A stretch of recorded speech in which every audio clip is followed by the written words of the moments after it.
Boa tarde, vamos começar mais uma live do NPJ da UFPA. Hoje vamos falar com a doutora, deixa eu ver se ela já entrou aqui, já, professora Gilce. Vamos falar, vou só colocar a professora aqui a nossa temática para ficar fixada nos comentários, porque quem entrar depois sabe sobre o que nós estamos falando. E nós vamos falar hoje sobre saúde mental em tempos de pandemia. Pronto. Um assunto não jurídico, mas extremamente necessário para todos nós conversarmos sobre esse assunto. A professora Gilce já vai estar entrando aqui. Nós tratarmos. Tudo bom, professora? Olá, tudo bom? Boa tarde. Como é que Boa vocês tarde. estão nesse período, nesse feriado, né? Primeira coisa super diferente, trabalhar no feriado. Coisa que eu não faria normalmente em outros períodos, né? Já seria feriado, é feriado e pronto. Né? Exatamente. É porque como a programação ela tá assim fechada terça, quarta e quinta, e a gente começou semana passada. Aí eu pensei, quinta é feriado, a gente vai suspender, mas acabou de começar a programação e acaba que a gente é um feriado que a gente está em casa também, né? Exatamente. Vamos passear. Primeira mudança que a gente vai estar falando aqui também, né? Das mudanças na vida. Não fez diferença, não faz diferença se é feriado ou não. Exatamente. Né? Justamente nesse período de pandemia, pelo contrário, é até um prazer para a gente ter essa ocupação num dia, né, numa quinta-feira à tarde, que seria um outro momento diferente. Isso. Né? Muito obrigada, professora, por estar aqui com a gente. Nós estamos numa programação que o curso de Direito está criando, né? No início, eu digo assim, que em março a gente parou no meio do mês e ainda não tinham muitas atividades. Cada um estava na sua casa, a gente meio bobeira, aproveitando o tempo livre.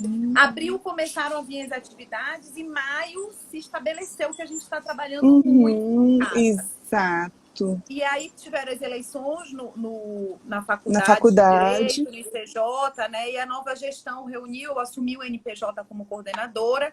Gente, vamos fazer material digital para os nossos alunos, mas não só material digital de cunho jurídico, porque de cunho jurídico a gente acaba que está tendo muita live, muito curso, enfim.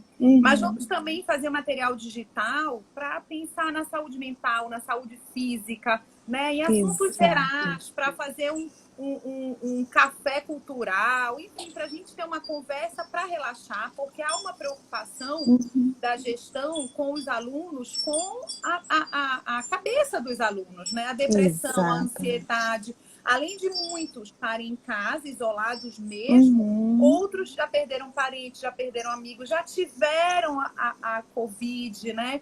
Então, tudo isso deixa a pessoa muito diferente do que a gente tinha antigamente. Então, a ideia do NPJ é a programação, né, que a gente bolou para o NPJ. Na terça, a gente tem uma live jurídica. Na quarta, a gente tem um curso de mais ou menos 2 horas, que aí é pelo Zoom, tem o link e tudo mais. E na quinta, outra live de assuntos gerais. Para gente conversar, para a gente relaxar, para a gente já entrar no final de semana mais leve. Exatamente, por isso que eu resolvi recebê-los aqui no meu cantinho, que já é fruto desse distanciamento social. Depois eu mostro para você, já foi toda uma criação dessa reestruturação que todo mundo teve que ter nesse período, né? Essa adaptação que a gente está falando, essa mudança que a gente vai estar falando de trabalho, de modos de produção, né? Porque todos tiveram que se reinventar nesse período. E é isso, não só o profissional que já está no mercado, os próprios alunos, né? Eu digo assim, eu geralmente dou aula, Luciana, para os alunos a partir do 7º semestre, né? Então, geralmente é um aluno que já está praticamente concluindo o curso, tanto de psicologia quanto de direito.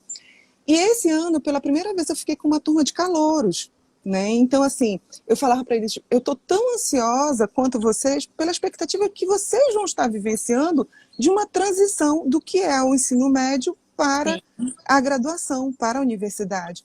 E, de repente, no primeiro mês de aula, né, para tudo. suspende tudo. Então, o impacto que foi na vida dos nossos estudantes também foi muito grande. E saúde mental é um tema muito amplo, né, que não se esgota e que nunca tinha sido tão falado e tão comentado e tão necessário diante das bruscas mudanças que nós tivemos na nossa vida. Então, a gente precisa estar conversando sobre isso. O próprio Conselho Federal de Psicologia, né, havia uma discussão muito grande desde 2000, na verdade, desde o início da década de 2000. 2005 nós tivemos a primeira resolução, depois tivemos uma 2012, e esse ano foi modificado diante da pandemia para que a gente pudesse ter atendimento virtual, que os psicólogos não precisassem ter um cadastro, né, aqueles psicólogos que já faziam atendimento antes, né, utilizando de meios de comunicação, eles precisavam ser cadastrados no Conselho Federal de Psicologia. Diante da pandemia, houve uma necessidade de abertura, que no período de março e abril, os psicólogos pudessem atender, né, de forma virtual, que era uma mudança. Não tinha mais o tempo de todos no Brasil se cadastrarem para poder dar esse suporte para a população, né? Então, a gente vai estar conversando sobre isso. E quando a gente fala de saúde mental, a primeira coisa que a gente pensa é assim, o que é saúde? Né? A própria Organização Mundial de Saúde, que também está sendo amplamente agora divulgada, ela nos diz que a saúde ela não é só a ausência de doença ou de alguma enfermidade, é você ter um bem-estar completo. E esse bem-estar, ele envolve tantas questões sociais, psicológicas, físicas, né, emocionais, e foi isso que nos foi, assim, parece que bruscamente tirado, né? Foi esse bem-estar. Ninguém estava preparado para isso. Ninguém. E esse bem-estar, Luciana, assim, e a todos que estão, né, nos ouvindo aqui, é um bem-estar que ele tem aspectos que são, né, internos, nossos, e tem aspectos que são externos. Você tem a tua estrutura de personalidade, você tem, né, a tua construção de vida, a tua história, que faz parte dos teus aspectos internos, e nós temos também os aspectos externos, que são as nossas condições de trabalho, as nossas condições de estudo, a nossa condição socioeconômica. Tudo isso vai influenciar o nosso bem-estar, né? Não é só eu estar vivenciando o estado de não ter a doença que vai dizer que eu estou no bem-estar, né? E essa é a grande dificuldade da pandemia, quando a gente fala no aspecto da saúde mental, porque você tem um aspecto físico, né, e a possibilidade iminente de você adoecer fisicamente diante do Covid-19 e a possibilidade, né, de perder entes queridos, de perder, de morrer, o próprio medo da morte, né, porque a grande diferença, assim, a mudança do coronavírus para a gente é que ninguém sabe qual vai ser o impacto que o seu organismo vai ter perante o vírus, né? Então, aquela história que a gente vivenciou dos grupos de risco, não sou grupo de risco, não tem isso, né? Ninguém tem como prever qual é o impacto que o vírus vai ter na sua vida. Isso gera medo, isso gera ansiedade, isso gera angústia, né? Então, a gente... depois eu vou falar um pouquinho, a gente fazendo uma retrospectiva dos estágios da pandemia, porque nós estamos vivendo um processo e mês a mês nós fomos vivendo na nossa saúde mental momentos diferentes da pandemia que causaram impactos diferentes, desde os mecanismos de defesa que a gente tem, né, em relação como é que eu vou me defender, pessoas até negando a pandemia, porque já houveram outras epidemias mundiais, por exemplo, a SARS, e a gente não viu chegar aqui, né? O próprio H1N1, quando a gente teve, logo que surgiu a vacina, quando chegou aqui, todo mundo já estava sendo vacinado, né? O impacto foi muito menor, e fora as questões de contaminação também. Então, no início eu percebi, assim, a gente depois faz um retrospecto aqui por mês a mês, que houve uma grande negação, né? As pessoas negavam, não achavam que ia chegar aqui. Por exemplo, eu conheço pessoas do Marajó que dizem assim, como que meu pai, lá no Marajó, um pescador, né, vai acreditar que ele vai precisar ter um distanciamento social? Ele acha que nunca vai chegar lá. E um dos municípios que a gente tem paraense com maior índice de contaminação é Breves, no Marajó, né? Então... E até mesmo, né, professora, por exemplo, a gente falou um dia desse, o carnaval no Brasil, que é uma grande festa de aglomeração. Não era mais para ter tido o carnaval, porque quando houve o carnaval, nós já tínhamos casos na Europa, casos chegando, né? Então, o carnaval foi um meio de propagação muito grande, sem dúvida alguma. Já falando nessa retrospectiva, né, do mês, por exemplo, em janeiro você tem os primeiros casos mundiais divulgados. Em fevereiro chegam os brasileiros. Foi, acho que, salvo engano, dia 9 de fevereiro. E eles entraram naquele período de quarentena. Então, nossa, eles vieram da China, passaram a quarentena, estavam todos bem, todos saudáveis. Isso deu aquela, né, ideia fantasiosa que não tinha chegado no Brasil. Porque parecia que só aqueles brasileiros que estavam na China queriam trazer, né, o vírus aqui para o Brasil, quando a gente estava vivenciando justamente o carnaval. Né, e foi tanto que os primeiros casos aqui de Belém foram reflexo de viagens para, né, outros estados que a gente teve. E aí a gente chega a fevereiro, que foi justamente essa, né, início da divulgação. Até então, a grande maioria da população negando, né, achando que era coisa que a gente não iria falar aqui no Brasil, que não iria chegar aqui em Belém, que não iria chegar na nossa realidade. Início de março, a gente tem os primeiros casos, né, já no Brasil, assim, sendo divulgados. Estou colocando só para não perder o roteirinho aqui. Os primeiros casos, dia 15 de abril, né, a gente já tem até 15 de abril, mais ou menos, a divulgação nacional dos primeiros casos. E aí, o que eu percebi assim, na saúde das pessoas mental? Negação. O mecanismo de defesa não existe. Eu ouvi as pessoas dizerem assim, é precipitado, né? O distanciamento social é muito precipitado, as escolas estão sendo muito precipitadas. E, ao mesmo tempo, aquele início da informação-desinformação, porque até hoje a gente não sabe efetivamente o que como, né, a própria Organização Mundial de Saúde, a gente vivenciou esses dias agora, mudanças de opinião, fala outra, é tudo muita novidade. Então, em março, a gente viveu esse início e, de repente, falaram assim, você tem que distanciar. Você acorda num dia e você tem que distanciar. É interessante, Luciana, porque assim, eu vim me preparando, né? Então, eu dizia que eu estava assim, sempre um passo à frente das pessoas na preparação, né, emocional, minha emocional, da pandemia. Enquanto todo mundo estava dizendo assim, não tá tudo bem. Eu já tinha oxímetro, eu já tinha, sabe, feito toda uma preparação esperando a pandemia. Né? E eu falava assim, eu não posso falar para ninguém, porque as pessoas vão começar a dizer que eu estou muito ansiosa, né? Porque vem o outro lado da cobrança.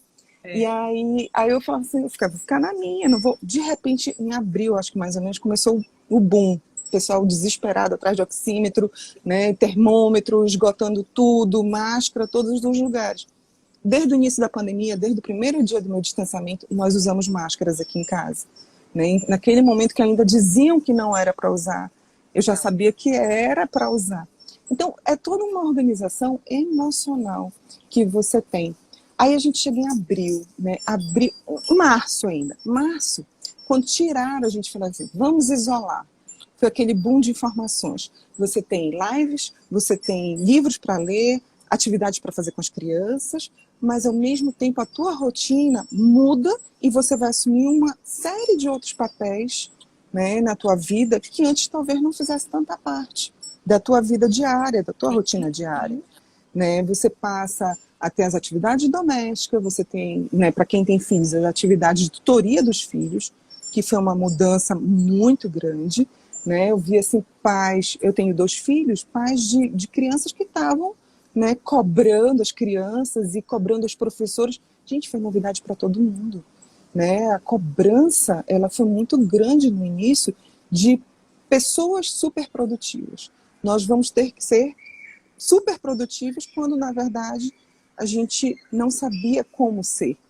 Né? E tinha também muito a conversa, né? Aproveitar aqui que eu te interrompi, professora, mandar um beijo para a Estela, que está aqui nos acompanhando. Olha, beijo, Estela. Obrigada pelo convite inicial. Né?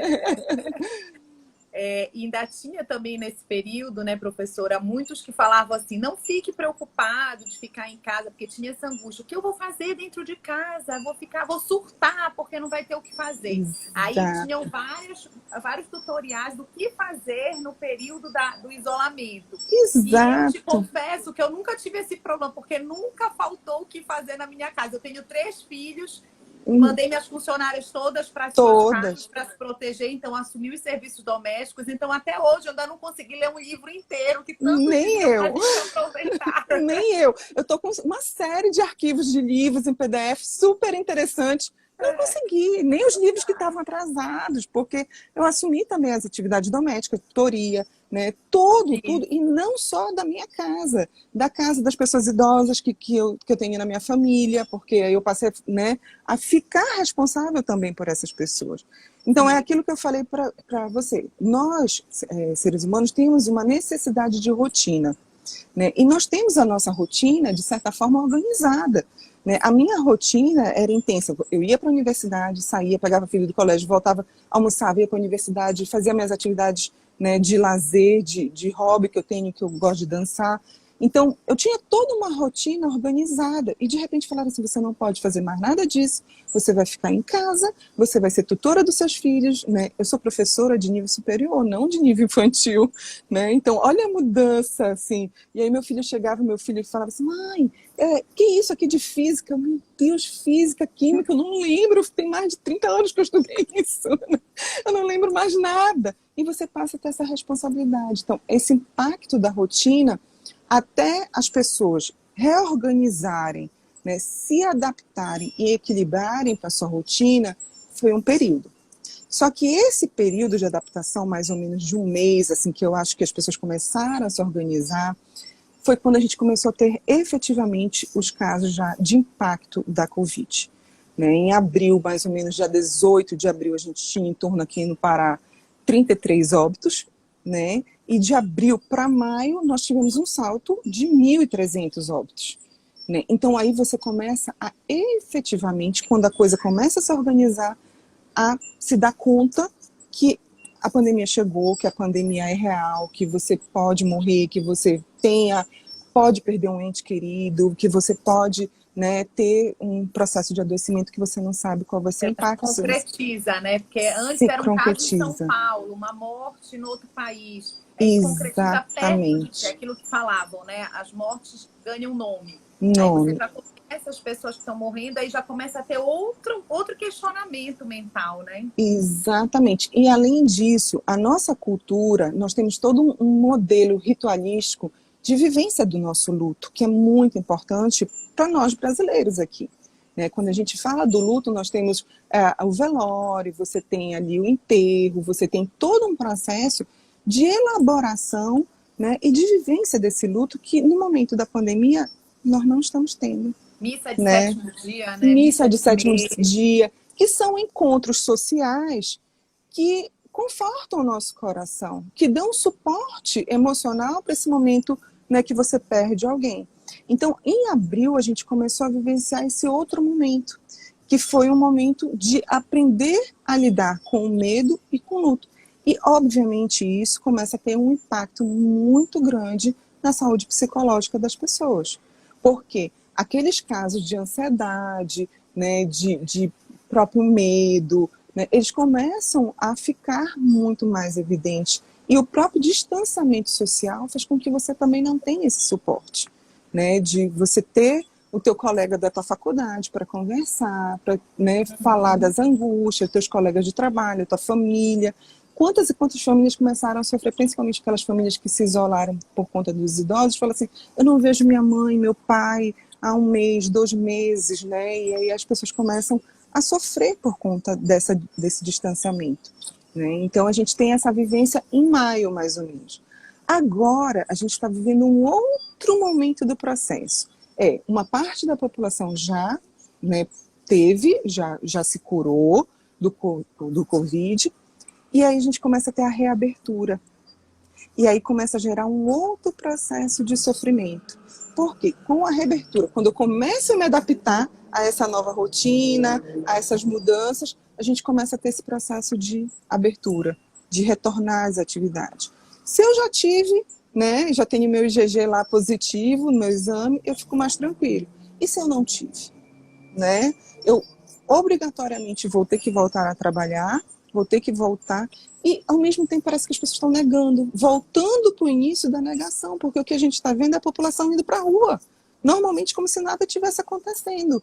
Né? Então, parece assim que depois do lockdown em maio, é como se a privação de liberdade tivesse feito com que essas pessoas passassem a negar e querer ir de volta para a rua, né? Então, nós tivemos a nossa privação de liberdade, porque até antes do lockdown, você tem uma perspectiva de a opção é sua, você pode sair, não pode sair, tome os devidos cuidados. Agora você não pode mais sair, fica em casa, né? Tá tudo fechado.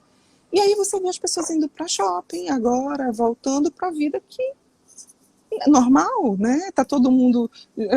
A gente vê até os memes na internet, já criaram vacina? Como é que tá isso? Né? É uma das questões que a gente... E acaba, né? Até a Estela está colocando, ela teve, né, o Covid e já está com o IgG positivo. Muita gente já está com anticorpo, que é o IgG positivo. Já. Hoje foi a primeira vez que eu saí, eu fui a uma floricultura com meu marido, na verdade, comprar plantas para fazer uma horta. E eu não saí, eu saía para ir no delivery, assim, para dar uma volta de carro, mas eu ainda não tinha saído para descer do carro. Foi o primeiro dia que eu fui hoje. E botei máscara com álcool em gel. E o local lá todo super protegido, as pessoas com máscara. E uma amiga minha veio e disse, Lu, és tu? Porque a gente de máscara, óculos, quase não se reconhece. Aí eu disse, só que eu olhei para ela, eu não a reconheci, ela veio me dar um abraço. Gente, eu entrei em pânico dela me abraçar. Exato. Aí ela disse assim, eu já tive, eu já tô imune. Eu digo, ai, tá bem. Mas eu não, né? Eu fiquei nervosa. Mas isso é um fato interessante, porque começou a ter uma fobia social, né? As pessoas começaram... A gente fazendo esse retrospecto, as primeiras pessoas que foram contaminadas, que tiveram o Covid, elas tinham medo, vergonha de falar, por conta até do próprio preconceito. Eu sempre dizia assim, se eu tiver, eu vou colocar público, olha, cuidado, né, se proteja, estou isolada, né, então não cheguem perto. Por exemplo, no meu caso, no meu prédio, teve um caso, ele não falou para ninguém, ele se isolou e não falou. Quer dizer, você tem um risco no elevador, você tem um risco... Então, mas por que as pessoas não falavam? Pelo medo, né, da discriminação, do preconceito, da própria fobia social, desse impacto de eu achar que você teve, que eu não posso mais chegar perto, né, que eu não posso, que eu tenho que me afastar. A pessoa já está até boa, parece que você, né, não quer chegar perto. Eu ouvi isso de algumas pessoas que diziam assim, eu estou em medo, mas a pessoa já está boa. Não, mas ela teve. Eu não quero pegar nunca. Né? E aí as pessoas começam a se afastar no supermercado, você percebe que as pessoas saem de uma gôndola para outra, rápido, se afastando, não querem mais estar ali aglomerados, justamente por essa fobia social que foi criada, né? Em função da pandemia. Eu estar perto de alguém pode ser que eu venha me contaminar. Absolutamente normal, Luciana, esse teu impacto, né, de abraçar. Imagina para nós brasileiros que éramos super, né, assim, calorosos, né? Calorosos, de contato. Então a gente está vivendo agora esse outro momento, né? A gente está voltando para o início da pandemia, né? Dessa reabertura, o que vai ser? E aí as pessoas parecem assim que quem tinha que ter já teve, e não é verdade. E isso tem me preocupado um pouco, porque, um pouco não muito na verdade, porque a gente vai estar voltando para aquele pico que teve inicialmente ali em abril e maio. Né? E aí você começa a entrar de novo no processo. Eu achei que já estava tudo bem, já liberei e não está. Né? E alguns países estão voltando, né? Salvo engano, foi a França que voltou, abriu as escolas e aí teve que fechar novamente porque começou a ter o segundo pico. Exato. Imaginem o impacto, né, para as crianças, para os nossos alunos, de eu volto e saio. Né? Eu venho, reencontro meus amigos e de repente eu saio.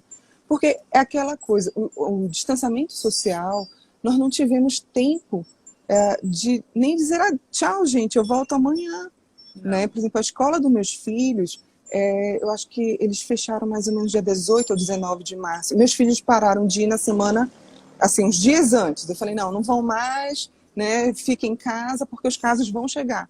E as pessoas dizem assim, não, tá muito cedo, porque já vamos colocar...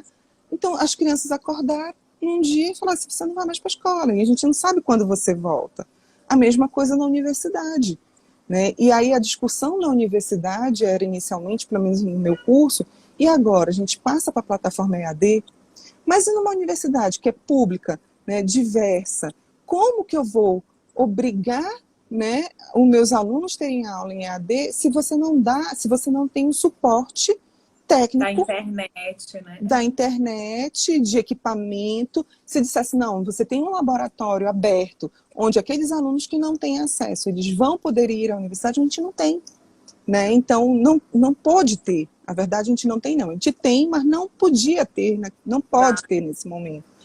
E aí eu falava assim, olha, eu sou contra, sabe? O que eu posso é dar um suporte, dar atividades, e foi o que eu fiz com meus alunos calouros. Criei um grupo de WhatsApp para aqueles que já tinham entrado, pedi para que todos entrassem, para dar suporte. Eu passo coisas que não são da minha disciplina, uma leitura, né, algo, pergunto como eles estão, se estão bem, se estão precisando aí uma aluna que precisava de um atendimento, né, para quem eu posso encaminhar. Então, dar esse suporte é muito mais importante do que, de repente, estar cobrando um aprendizado, né, e cobrar um ideal dentro do que muitas vezes não é possível. Né? É óbvio que eu queria continuar dando aula para eles, de que eu faço o que eu gosto, eu amo a universidade, mas eu não podia cobrar. Né? Meus alunos orientandos me mandam mensagens, de vez em quando mandam assim, você sumiu, tá tudo bem, professora, meu pai é do interior, eu estou nessa situação, meu pai adoeceu, eu tenho uma aluna que a família é de Melgaço, e fecharam, então eles não tinham nem como mandar a medicação para o pai. Como é que um aluno, um acadêmico, né, seja de qualquer curso, não é porque é de psicologia, não é porque é de direito, de enfermagem, vai ter condições emocionais de escrever alguma linha, se você está preocupado com seu pai sem a medicação lá no interior. Né? Então, o que era ideal era você aproveitar a produtividade, está em casa, vamos escrever, né? Você está tendo tempo livre para produzir. Né?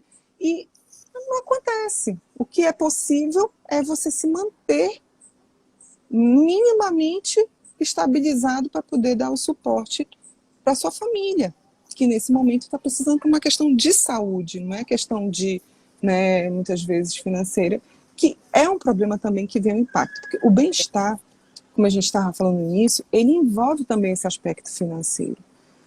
Assim, eu tive muitos alunos que falaram, quando a gente teve, a minha grande preocupação são com os alunos, eles falavam, professora, eu dependia do RU, né? A minha alimentação é feita no RU da universidade. Né? É uma parte importante do nosso orçamento que eu não vou mais ter. Na minha casa não tem. Né? E minha família são profissionais liberais, são profissionais de uma economia que não é, muitas vezes, regular, né? Depende de até economia criativa, que você faz o que nesse período de distanciamento social, que você não pode produzir? Né? Então, eles falam assim, como é que eu vou ter cabeça de escrever quando a minha subsistência era dentro da universidade? Porque uma coisa é você pagar R$1 no RU da universidade, outra coisa é você ter a comida na tua casa com a quantidade nutricional com esse R$1 por dia.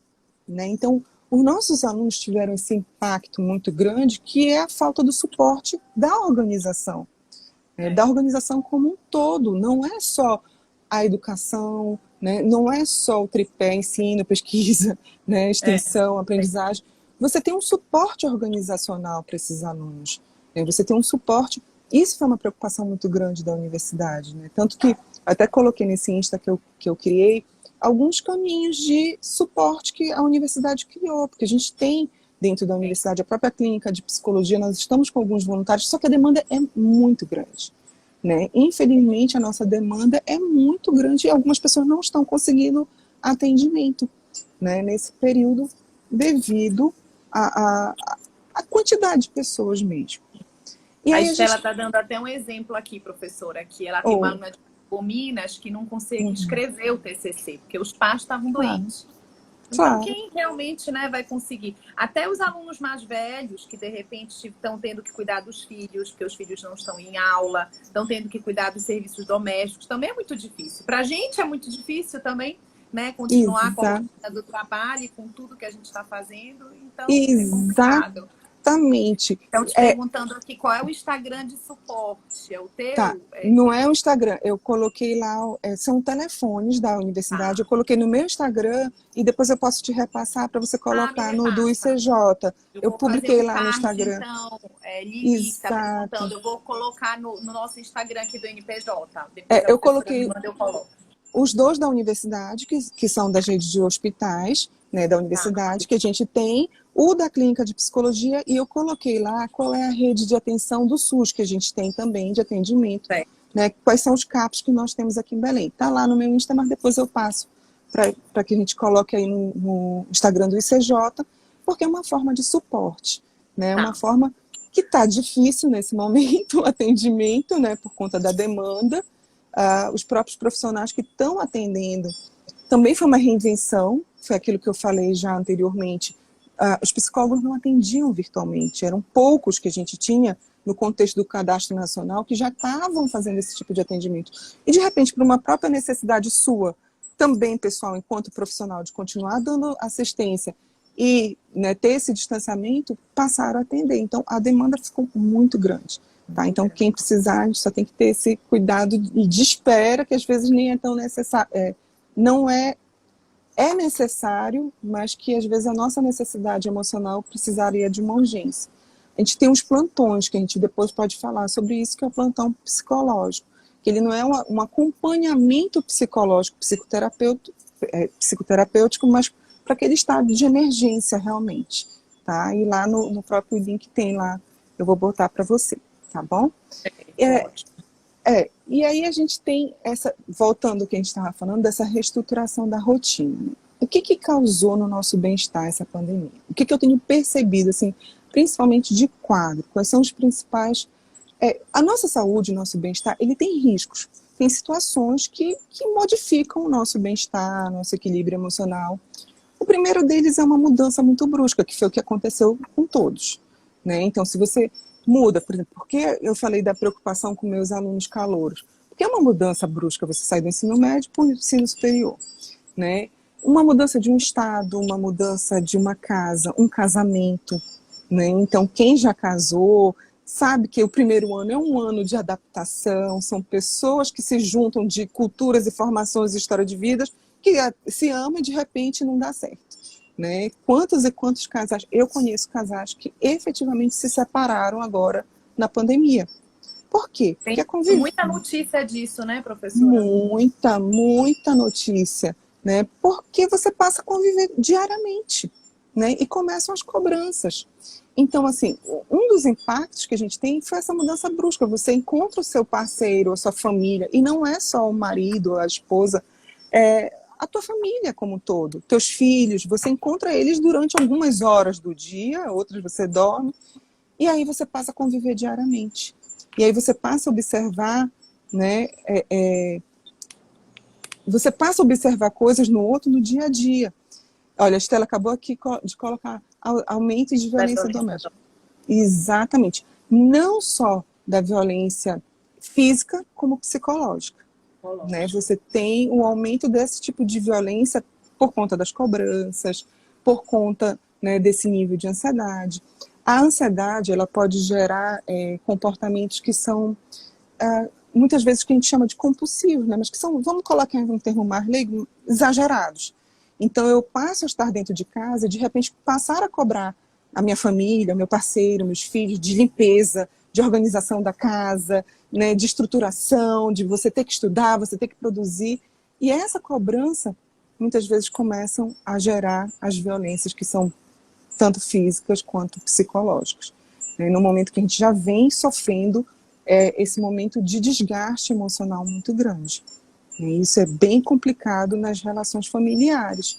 Então, a gente percebe, sim, rupturas em casamentos, em estruturas familiares, né, que deveriam, naquele momento, dar o suporte.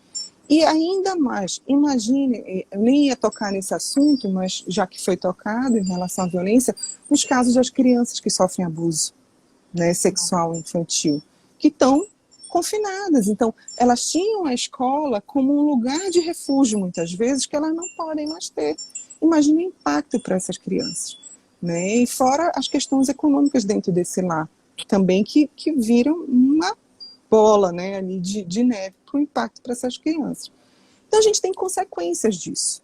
Todo esse cenário que a gente acabou de falar até aqui, ele tem uma série de consequências na nossa vida, que são aumento de ansiedade, aumento de estresse ocupacional, né? Aumento porque você passa também a se cobrar. Eu dizia assim, eu comecei no início a assistir vários tutoriais no YouTube de tudo, né? Então eu falei que esse meu espaço aqui, tu falaste da tua horta, eu fiz esse meu jardinzinho, fiz aqui umas coisas, tudo que eu aprendi no YouTube. Eu falei, gente, isso eu não vou poder botar no meu Lattes, né? Assim, isso não entra no meu Lattes, né? Esses tutoriais que eu estou assistindo de fazer lanterninha, de fazer vela, não vai entrar, mas entra a minha saúde, né? E o importante é você reconhecer isso, porque as pessoas publicam e colocam nas redes sociais a produtividade, né? E aí você começa, como é que essa pessoa consegue produzir ou não?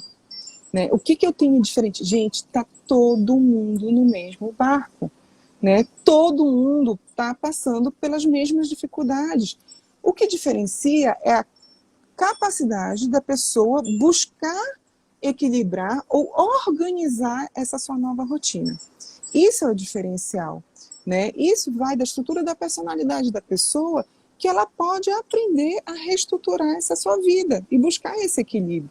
Então, quando eu falo, né, esse momento de criar a hortinha, esse momento de criar, né, o seu espaço, o seu jardim, eu me autoconhecendo, necessidade de ter um espaço verde. Eu sou o tipo de pessoa que eu saio, eu falo para meus alunos, vocês conhecem tal lugar na universidade? Não, professora, a gente só entra na universidade, vai para a sala de aula, sai para pegar um ônibus e vai embora. Eu falei, você nunca deu uma volta na orla da universidade, você nunca foi no bosquinho, nunca se pendurou naquele balanço gostoso que tem lá. Eu adoro me balançar ali, né? Não sei se sabe onde é, porque muita gente nem sabe onde é o balanço ali no bosquinho Não da sei, universidade. Tá vendo, professora? Tá vendo? E Ali olha onde que tem eu fiz faculdade na Federal. mas é Aonde uma eu ia muito. mas é aquilo que você não pode se permitir, né? Então, esse espaço, por exemplo, que eu criei, foi uma defesa, sabe? Foi um momento de eu parar, de eu refletir, cuidar das plantinhas, ter esse local na minha casa, que eu chamo de espaço zen, né? Que eu falo que é um lugar aconchegante. E não foi nada, foi tudo produzido com coisas que eu tinha. A lanterninha, eu fui ver como é que fazia com vidro de milho, coisas estratégicas, de coisas que eu já tinha em casa, plantinhas que eu tinha em casa, faltava organizar. Então a gente tem, né, esse cenário de ansiedade, o que eu tenho percebido muito das pessoas.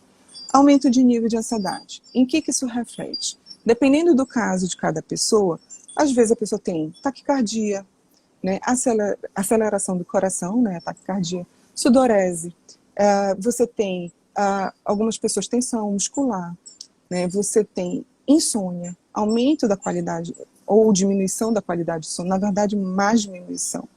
E aí, por exemplo, um dia desse, uma moça me ligou para pedir suporte emocional, né? E ela falava assim, eu não consigo mais dormir, eu passo a noite inteira em claro e eu fico brigando com sono. E eu falei para ela, por quê? Se você está em casa, né? Ela falou assim, o que você faz de manhã? Não, de manhã eu fico sem fazer nada.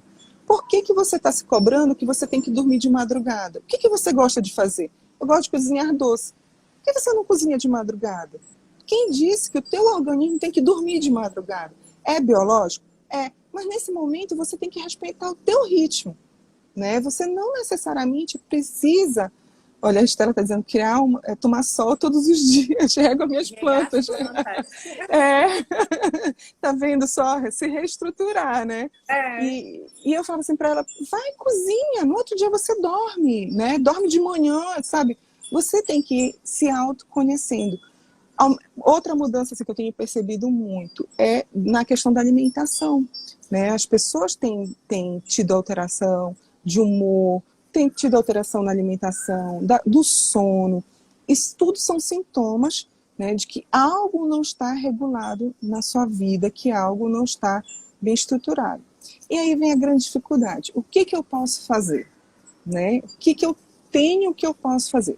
Primeira coisa, autoconhecimento. Né? Você saber o que te causa o estresse. Eu tive um momento, Luciana, que eu parei de assistir televisão. Parei.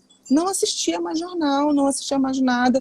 Eu falava assim, gente, eu preciso parar de ouvir essas notícias, né? Eu preciso sair, conversando aqui com a Estela, eu preciso sair do grupo da família, eu preciso sair, entendeu, do grupo. Por quê? Você precisa saber o que está te afetando. E o modelo que serve para minha amiga, que serve para minha família, que serve para o meu colega, não é o mesmo modelo que serve para mim.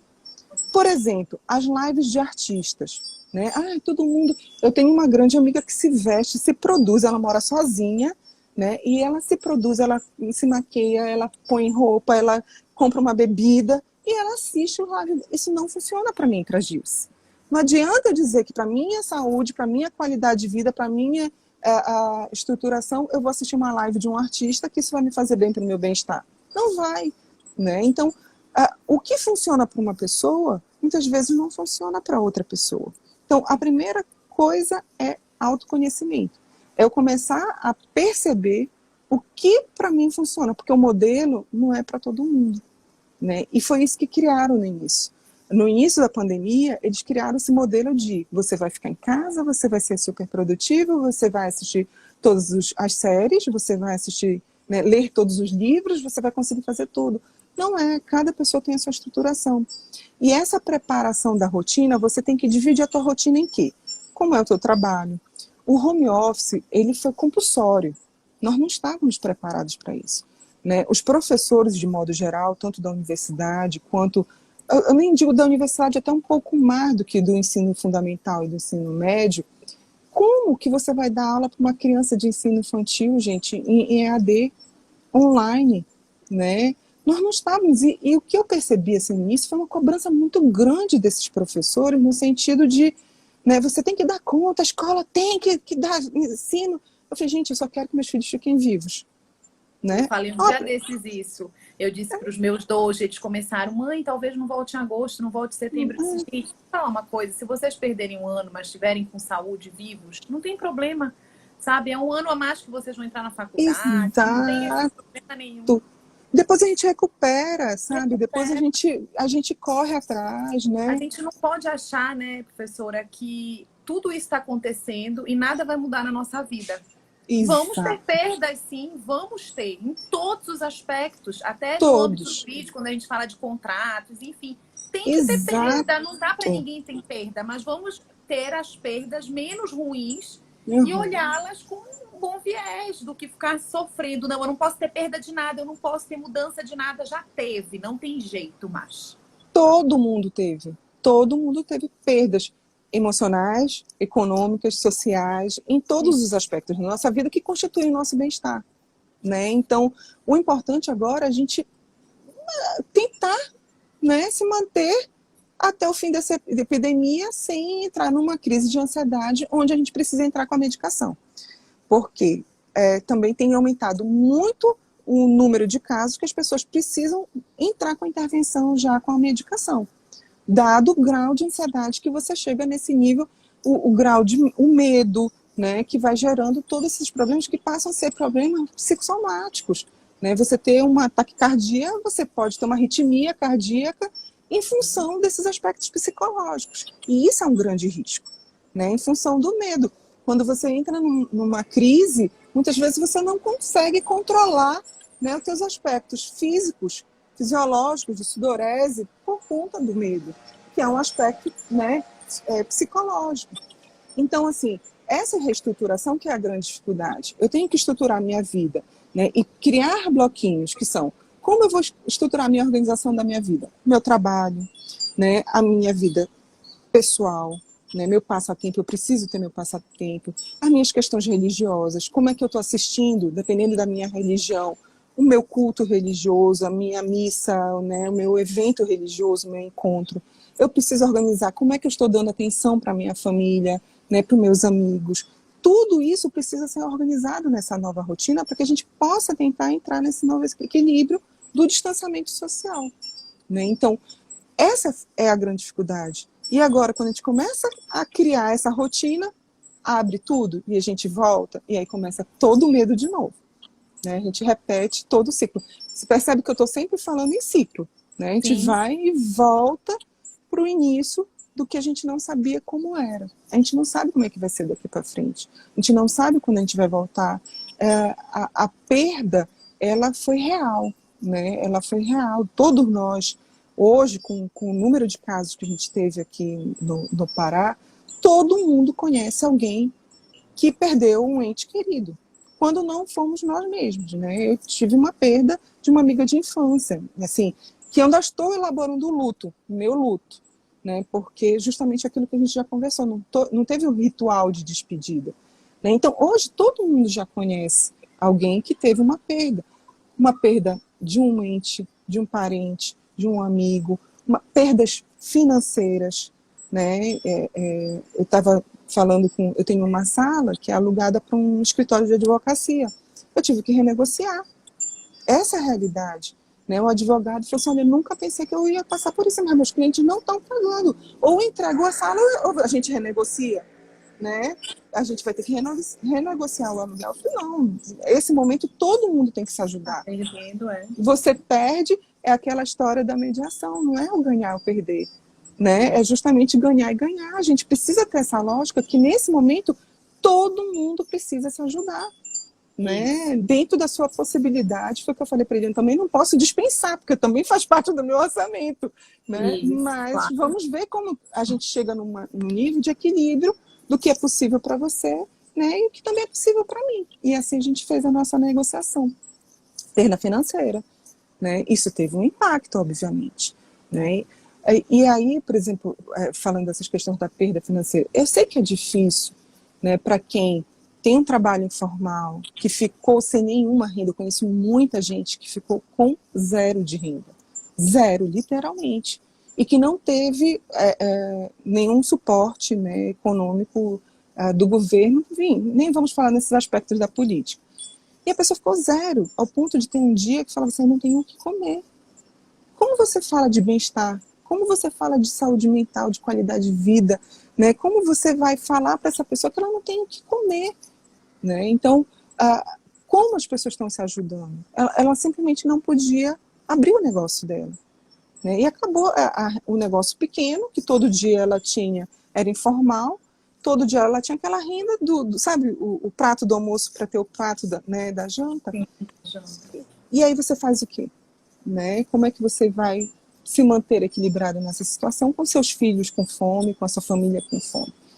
Então é muito difícil, Luciana, a gente precisa criar mecanismos. É interessante que a Organização Mundial da Saúde, em 2013, numa convenção que teve, eles criaram um plano de atuação mundial, né, para a saúde mental. Né? Então todos os países que foram participantes assinaram e se comprometeram a ter esse desenvolvimento da saúde mental, né, no âmbito mundial. E esse plano foi válido de 2013 a 2020. Olha que interessante. A data final de reestruturação era 2020. Né, e a gente vai ter que reestruturar tudo. Por quê? Mudou. Né, tudo mudou. E dentro desse plano, uma das questões que a gente tem muito forte são as políticas públicas de preservação de direitos humanos. Né? Os direitos humanos, ele impacta diretamente na nossa qualidade de vida, na nossa saúde mental. Quando a gente fala de direitos humanos, a gente está falando nada mais, nada menos do que saúde. Né? O grande propósito é você se manter com a sua saúde mental, seja pelos aspectos de gênero, de religião, de cultura. Tudo isso vai impactar nos aspectos que são multidimensionais do nosso bem-estar. A própria qualidade de vida, e isso foi um fator que as pessoas sentiram muito na pandemia, os aspectos sociais, eles são extremamente importantes para a nossa qualidade de vida. Né? Em nossas relações, o próprio Freud, ele dizia que a nossa saúde mental é a nossa capacidade de amar, né, e de produzir.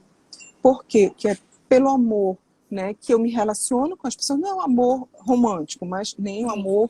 Né? Mas como eu consigo me relacionar com as pessoas e como eu consigo trabalhar. O trabalho é um aspecto importante para a nossa vida, né? Para a nossa saúde mental. Quando um desses aspectos está desequilibrado, eu começo a ter, né, essa ruptura na minha saúde mental. Né? Então eu começo a ter esse desnivelamento na minha saúde mental. Isso o Freud falava no final do século XIX, início do século XX. Né? Olha só, a gente está revivendo, né, essa capacidade. E as nossas relações sociais ficaram afetadas. Quantos de nós não precisamos de um suporte, de um feedback do nosso orientador, do nosso professor, do nosso coordenador? Nós precisamos ter esse feedback, né? A gente está falando aqui, os coraçõezinhos estão subindo, é uma forma de feedback, né? A gente precisa ter essa relação. Nós nos construímos pelos outros, e de repente eu não tenho mais esse outro. Né? E aqui o abraço, né, professor? Eu digo, a falta que a gente está sentindo de dar um abraço na nossa mãe, no nosso pai, nos nossos irmãos, nossos amigos. Nós somos um povo muito caloroso. A gente se cumprimenta muito dando um abraço, um beijo. E isso faz uma diferença muito forte, porque aquele momento de, parece quando tu dás um abraço, a tua emoção, né, se compartilha com o outro. Enfim, você se sente mais forte, mais seguro. E aí fica a pergunta, quando nós pudermos nos abraçar, como será? Será que a gente vai continuar? Nós vamos conseguir ter essa relação afetuosa, afetiva, de abraço, de contato físico, ou isso vai mudar? Né? Será que a gente não sabe ainda? Então nós estamos vivendo esse período de incertezas, e são incertezas que a gente não tem um norte. Porque quando você tem uma incerteza e você tem um rumo, alguém, um pai, né, uma mãe, um norte, um coordenador, um professor que te dê uma orientação, você consegue buscar esse equilíbrio. Hoje a gente não tem. Os próprios órgãos, a gente já falou aqui, né, um dia a Organização Mundial da Saúde fala uma coisa, outro dia outra coisa, porque a gente não sabe, nós não temos esse norte ainda. Então será que a gente vai voltar a dar esse abraço caloroso, né, efetivamente, ou a gente vai passar a ter medo das pessoas, medo desse contato? Isso é uma questão cultural nossa, né? Em alguns países a gente não tem o contato, né? As pessoas não têm o contato. Pelo contrário, se você pega numa pessoa sem a devida autorização, pode até ser considerado, né, como um abuso, né? A gente sabe que tem países que acontecem isso. Então, é da nossa cultura. Vai ter uma mudança cultural? Será que a gente vai ter essa mudança cultural, além da nossa relacional? Pode ser que sim. Isso pode ser um impacto, né, da nossa pandemia. Essa reestruturação do home office compulsório, ela também gerou outros mercados. Eu tenho percebido, assim, por exemplo, cursos online. Quase ninguém fazia curso online, né? Eu já falei para vocês que eu gosto de dançar, que é o meu hobby, é dança, e eu estou sentindo muita falta, né? A gente de vez em quando se arruma e dança em casa para poder...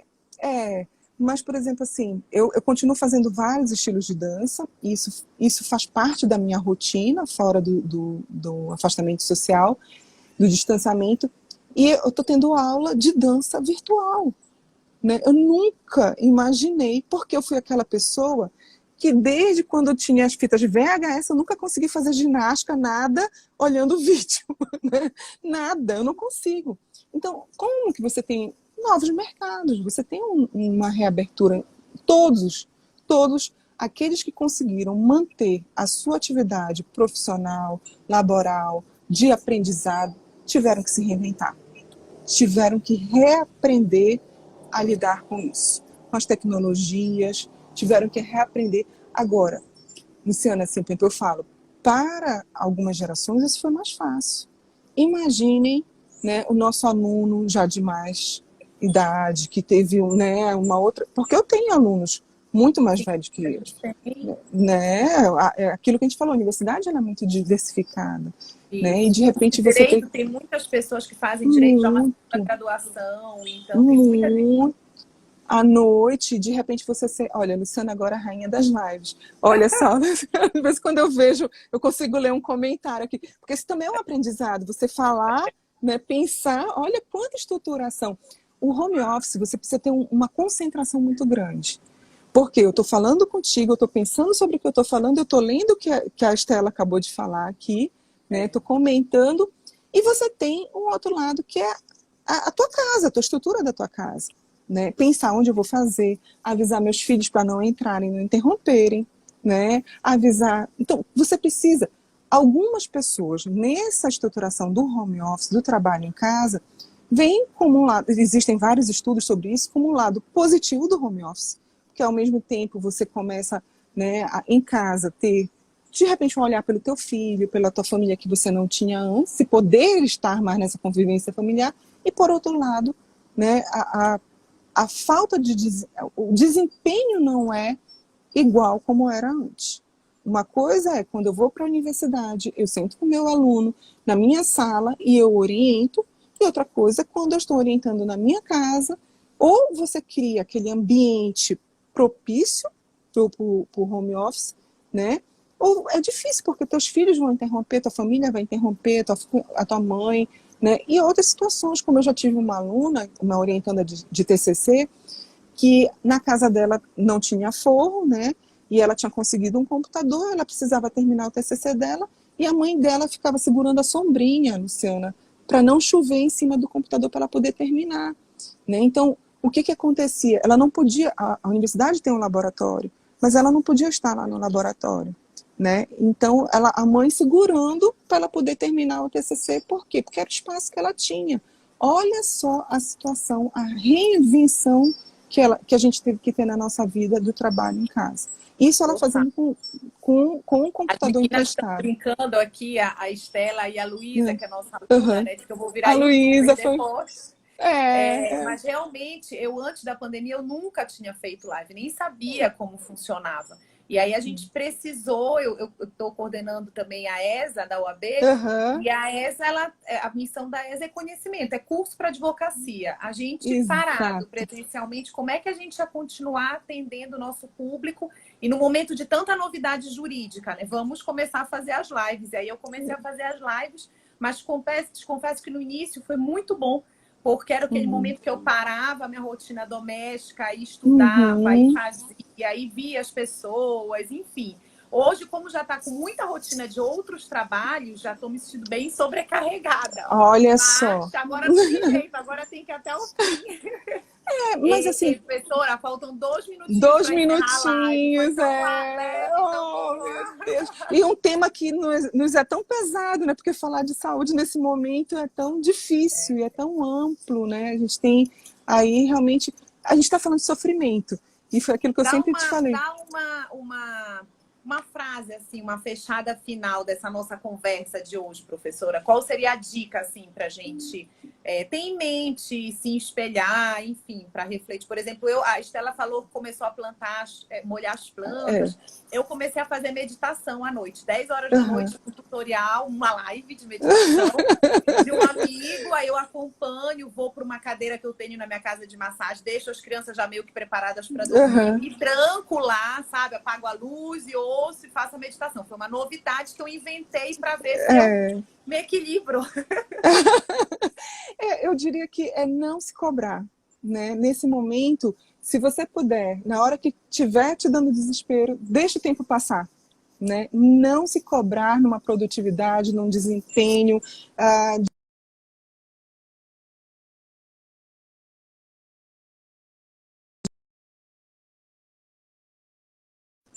Eu acho que acabou.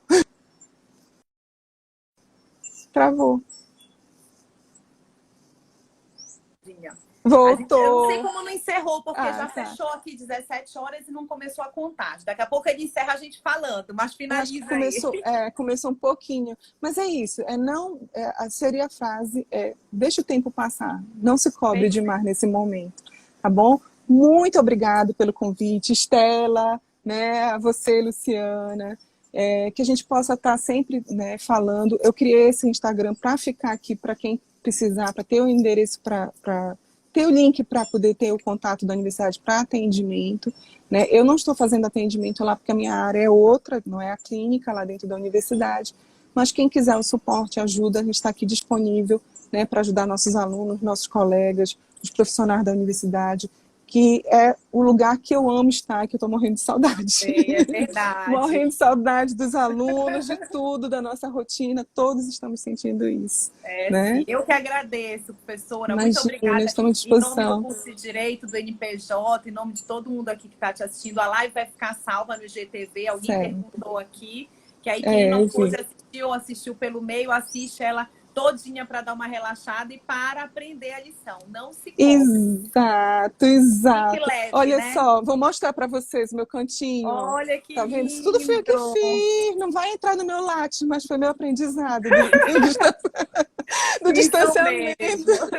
Um beijo. beijo, Um gente. beijo, um Bom resto abraço de para feriado. Obrigada. Beijo, tchau, Beijão, beijão. Tchau, tchau. tchau.